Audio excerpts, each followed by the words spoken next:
¿Estás preparado para descubrir una verdad que podría volar por los aires todo lo que te enseñaron sobre Jesús?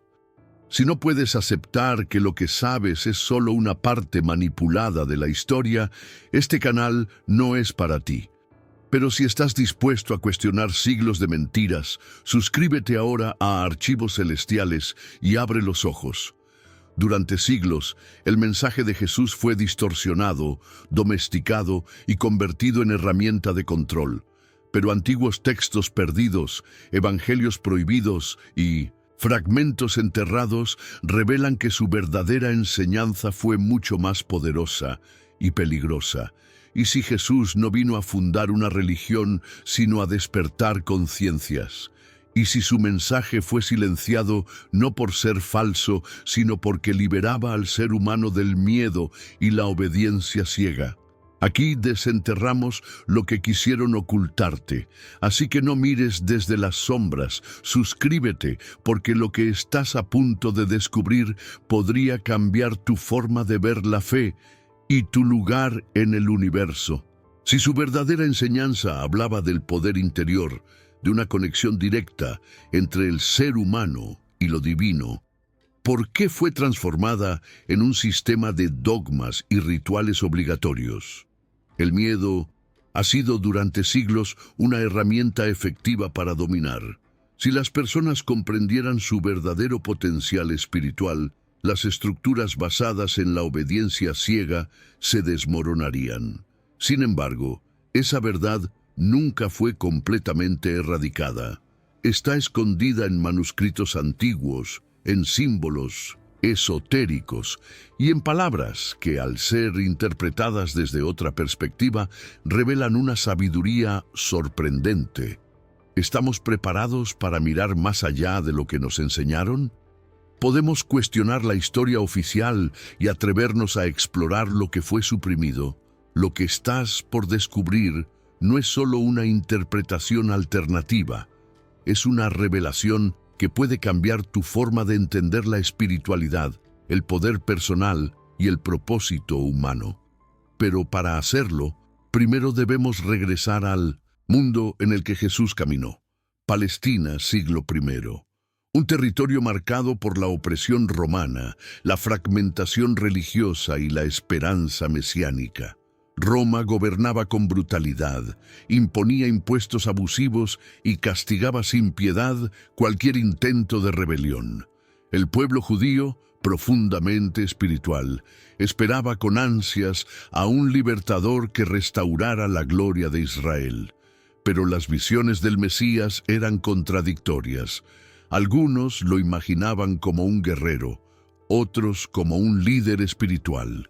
Entre los judíos coexistían grupos enfrentados. Los fariseos defendían una estricta observancia de la ley. Los saduceos colaboraban con Roma para mantener su poder. Los celotes promovían la insurrección armada. Y los esenios se apartaban del mundo, esperando el juicio final en comunidades apartadas. En medio de este escenario explosivo surge una figura inesperada. Un predicador galileo, sin ejército ni títulos, pero con un mensaje que desafiaba tanto al imperio como a las élites religiosas. Su nombre era Jesús de Nazaret. Jesús no hablaba de insurrección ni de venganza. Su mensaje era una revolución silenciosa, profundamente subversiva. Anunciaba un reino de Dios no como un poder político, sino como una transformación interior. En una tierra dominada por el odio, predicaba el amor. En un sistema de jerarquías religiosas, hablaba de igualdad espiritual. Para muchos, sus palabras ofrecían consuelo y esperanza. Para otros, eran una amenaza directa. No buscaba templos ni riquezas, sino corazones dispuestos a despertar. Cuestionaba abiertamente a los fariseos, denunciaba la hipocresía de los sacerdotes y se acercaba a los marginados, mujeres, enfermos, pobres, pecadores. Su visión del reino no se limitaba a la vida después de la muerte, sino a una realidad interna, accesible aquí y ahora. Este mensaje perturbaba profundamente a quienes vivían del control espiritual. Y aunque Jesús no levantó armas, su influencia crecía como una ola imparable que amenazaba con derribar las estructuras establecidas. Las autoridades religiosas y políticas comprendieron que Jesús no era simplemente un predicador más. A diferencia de otros líderes rebeldes, no llamaba a la violencia, pero promovía algo aún más peligroso: un despertar espiritual que ponía en duda la autoridad del templo y del César. Sus seguidores crecían, atraídos por un mensaje que devolvía dignidad a los olvidados y cuestionaba las normas impuestas. Su entrada en Jerusalén, aclamado por multitudes como un rey sin corona, fue el punto de no retorno. Las élites sabían que si no lo detenían, la semilla que sembraba germinaría en una transformación colectiva. Así se gestó su arresto, su juicio y su ejecución, no por crímenes reales, sino por desafiar el statu quo. Sin embargo, su muerte no logró silenciar su voz. Al contrario, el mensaje se expandió, multiplicado por quienes lo habían escuchado hablar de libertad interior, amor incondicional y conexión directa con lo divino. Pero lo que sucedió después cambió el curso de la historia. La figura de Jesús comenzó a ser reinterpretada por sus seguidores y muy pronto por los intereses políticos y religiosos que buscaban controlar su legado. En los primeros siglos del cristianismo coexistían múltiples visiones sobre quién era realmente. Algunos lo consideraban un maestro iluminado, otros una encarnación divina. Esta diversidad fue lentamente reducida. A medida que la iglesia naciente ganaba poder, necesitaba una doctrina clara, uniforme y funcional para consolidarse. Así, muchas de sus enseñanzas originales fueron filtradas, reinterpretadas o eliminadas. La imagen de Jesús pasó de ser la de un guía hacia el autoconocimiento, a la de un redentor sacrificado cuya muerte era necesaria para la salvación. Lo que pudo haber sido una filosofía de despertar espiritual se transformó en una teología de culpa, sufrimiento y obediencia. La revolución interior que él proponía fue reemplazada por una estructura institucional diseñada para perdurar y para controlar. Con el paso del tiempo, se estableció un canon. Se eligieron ciertos evangelios como verdaderos y se condenaron muchos otros al olvido o a la destrucción. Este proceso no fue guiado únicamente por criterios espirituales, sino también por decisiones políticas y teológicas. Los evangelios que apoyaban la autoridad de la Iglesia, la divinidad de Jesús y la necesidad de una mediación institucional fueron conservados. En cambio, aquellos que mostraban a un Jesús humano, que hablaba de autoconocimiento y revelación interior, fueron clasificados como heréticos. Muchos textos que circulaban en comunidades cristianas tempranas, como los evangelios de Tomás, Felipe o María Magdalena, desaparecieron de la historia oficial. En su lugar se impuso la doctrina del pecado original, que establecía que la humanidad nacía manchada por una culpa ancestral y que solo a través de la Iglesia era posible alcanzar la salvación. Así, se consolidó una dependencia espiritual, y lo que alguna vez fue una llamada al despertar, se convirtió en una cadena invisible de obediencia. Uno de los momentos clave en esta transformación fue el Concilio de Nicea, celebrado en el año 325 bajo el mandato del emperador Constantino. Allí se definió oficialmente la naturaleza divina de Jesús, se establecieron los pilares del dogma cristiano y se condenaron como herejía las interpretaciones disidentes. El cristianismo, que hasta entonces había sido una red diversa de creencias, pasó a ser una estructura jerárquica alineada con el poder del Estado. Constantino no solo vio en la figura de Jesús una fuente de inspiración, sino una herramienta poderosa para unificar su imperio. La fe se convirtió en política. Lo espiritual fue institucionalizado y el mensaje de transformación interior fue reemplazado por una ortodoxia diseñada para fortalecer la autoridad imperial y eclesiástica. La Iglesia, al fusionarse con el poder romano, se aseguró de que solo una interpretación de Cristo sobreviviera, y en ese proceso se perdió o se escondió una parte esencial de su enseñanza original. Durante siglos, la Iglesia se convirtió en la única mediadora entre el ser humano y lo divino. Se institucionalizó la fe, se codificaron los rituales y se reprimió cualquier intento de conexión directa con lo sagrado. Aquellos que proponían caminos alternativos fueron perseguidos sin piedad. Místicos, gnósticos, filósofos y buscadores espirituales fueron silenciados, excomulgados o ejecutados. La Inquisición fue el rostro más brutal de ese sistema de control, que castigaba cualquier pensamiento que se apartara del dogma oficial. El miedo al infierno, al pecado y a la condenación eterna fue sembrado como mecanismo de obediencia. La espiritualidad fue reemplazada por culpa. El mensaje de Jesús, que hablaba de amor incondicional y liberación interior, fue recubierto por una capa de normas, jerarquías y amenazas. Se prohibió la búsqueda autónoma y se condicionó la salvación al cumplimiento de una estructura impuesta. Pero incluso en medio de esta oscuridad hubo quienes preservaron en secreto una verdad distinta. Una llama tenue pero persistente seguía encendida. En 1945, un hallazgo inesperado cambió la comprensión que teníamos del cristianismo primitivo. En Nag Hammadi, Egipto, unos campesinos descubrieron vasijas selladas que contenían antiguos manuscritos, textos gnósticos que durante siglos se creían perdidos o destruidos. Entre ellos se encontraban evangelios que presentaban una visión radicalmente diferente de Jesús, no como un sacrificio divino enviado para redimir pecados, sino como un maestro que revelaba el camino hacia la iluminación interior. El Evangelio de Tomás, por ejemplo, no narra milagros ni crucifixión. Contiene enseñanzas directas, muchas de ellas crípticas, destinadas a quienes estuvieran listos para entenderlas. Una de sus frases más potentes dice: «Si sacas lo que está dentro de ti, eso te salvará. Si no lo sacas, eso te destruirá».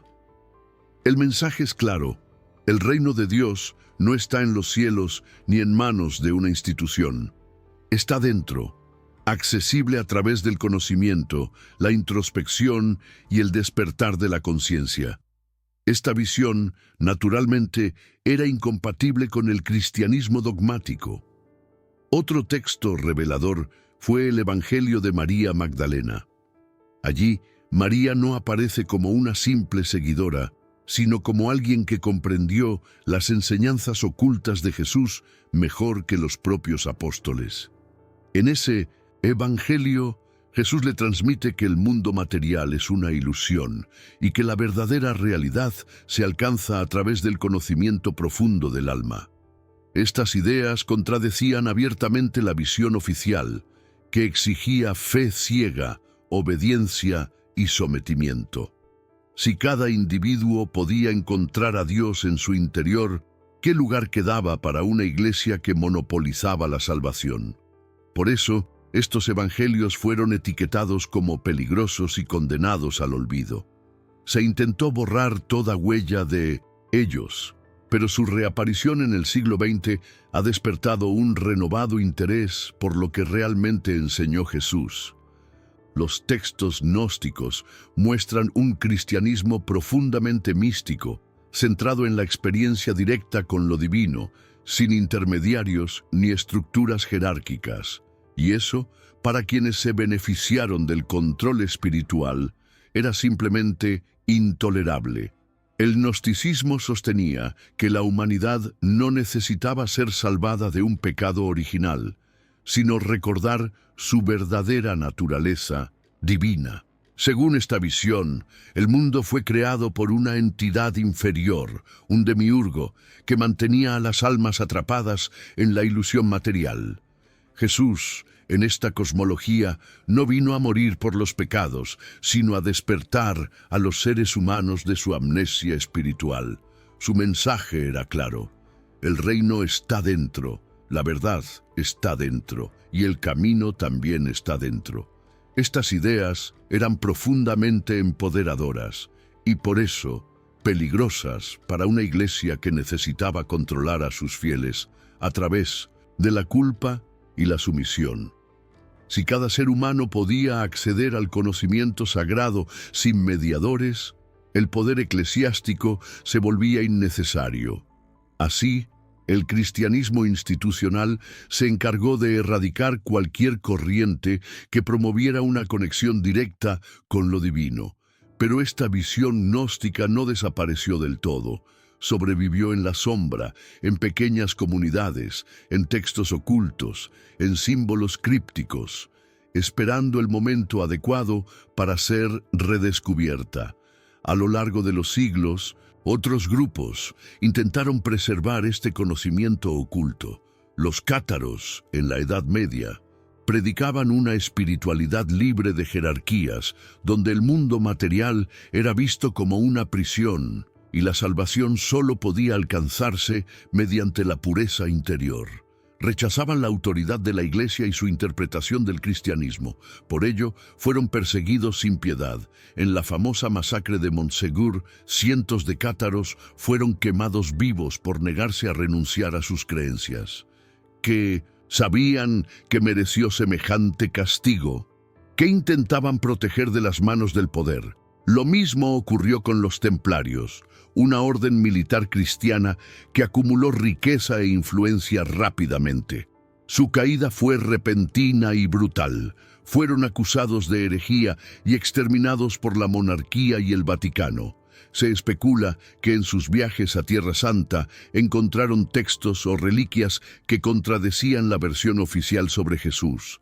Algunos creen que lograron esconder documentos reveladores. Una verdad demasiado grande para ser permitida y demasiado poderosa para ser ignorada.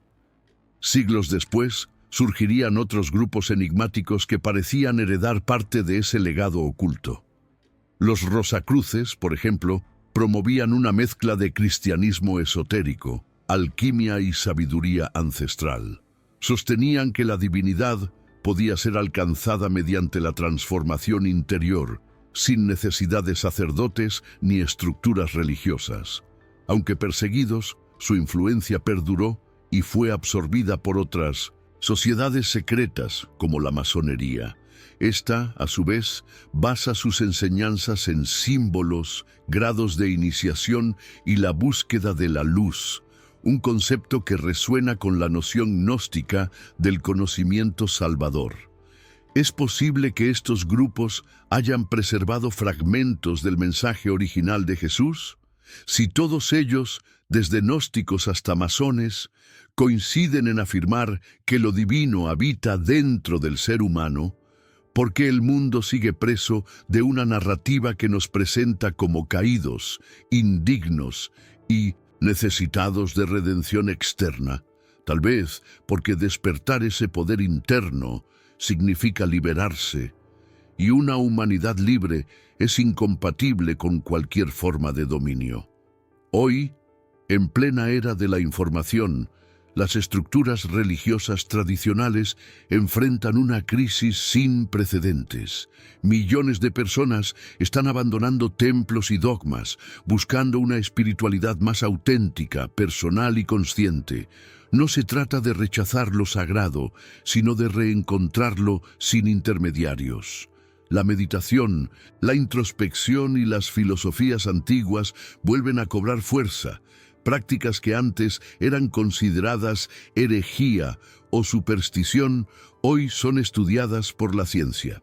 La física cuántica empieza a descubrir que la conciencia influye en la realidad, que el pensamiento afecta la materia y que el observador no es ajeno a lo que observa.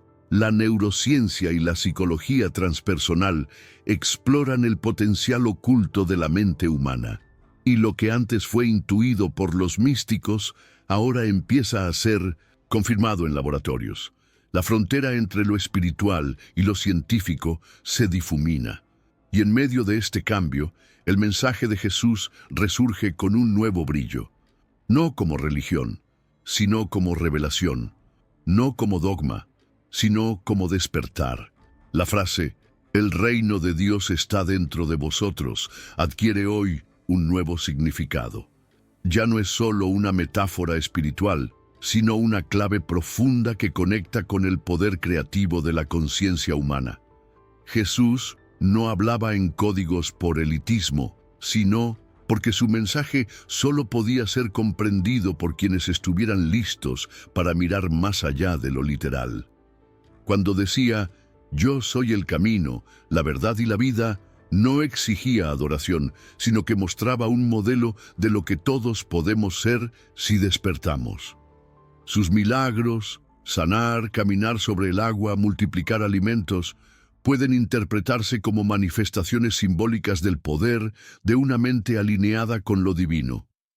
Si la fe puede mover montañas, como él decía, entonces tal vez intentaba mostrarnos que la realidad misma responde a la vibración de nuestra conciencia. Esta interpretación fue silenciada porque empoderaba al individuo, y el poder, como bien sabemos, siempre ha temido a las personas libres. El miedo fue el instrumento perfecto para suprimir esta verdad. Se nos enseñó a vernos como seres débiles, rotos por un pecado ancestral, necesitados de salvación externa y obediencia incuestionable. Pero Jesús hablaba de amor incondicional, de compasión, de libertad interior. ¿Cómo encaja eso con la idea de una condena eterna? Tal vez no encaja. Tal vez fue una distorsión intencional para moldear mentalidades sumisas. Su mensaje original, basado en la autoconciencia y la superación del ego, fue sustituido por una doctrina que requería control. El pecado original impuso una culpa heredada. La salvación se volvió un producto exclusivo, administrado por una élite espiritual. Pero si todo lo que necesitamos para conectar con lo divino ya está dentro de nosotros, entonces la verdadera revolución es interna. La mente es el campo de batalla, y el primer paso para liberarnos es dejar de temer, porque como él mismo dijo, no tengan miedo. Ese fue quizás el mandamiento más olvidado y el más necesario. La historia nos muestra que cada vez que surgió un intento por recuperar esta sabiduría, fue violentamente reprimido. Pero hoy, gracias al acceso global al conocimiento, ya no se puede ocultar lo que por siglos fue silenciado.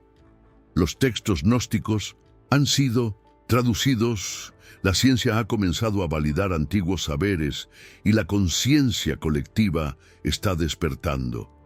Estamos presenciando el colapso de estructuras que ya no responden a las preguntas fundamentales del ser humano.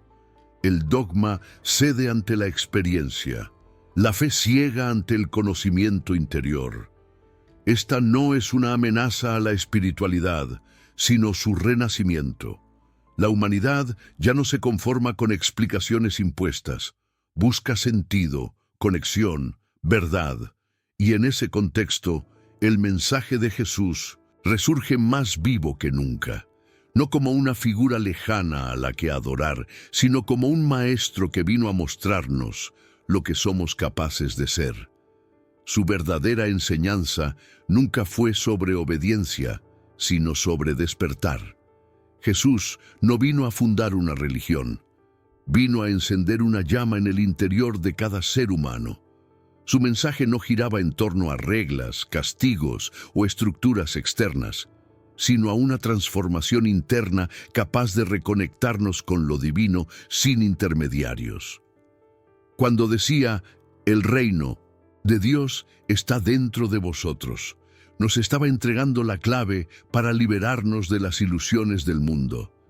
Si comprendemos esto, la necesidad de una salvación impuesta se disuelve. No somos pecadores esperando redención, sino fragmentos de lo eterno, llamados a recordar nuestra esencia. La verdadera fe no es sumisión, es conciencia. Hoy más que nunca, ese mensaje vuelve a llamar. Estamos listos para escucharlo. Déjame tu opinión en los comentarios. ¿Crees que el verdadero mensaje de Jesús ha sobrevivido, oculto entre líneas y símbolos, o ha sido distorsionado más allá del reconocimiento? Si este viaje resonó contigo, suscríbete a Archivos Celestiales y comparte este video con quienes sienten que hay algo más. Juntos podemos traer a la luz la verdad que ha sido negada durante siglos. Haz clic en el video que aparece en pantalla y continúa el despertar.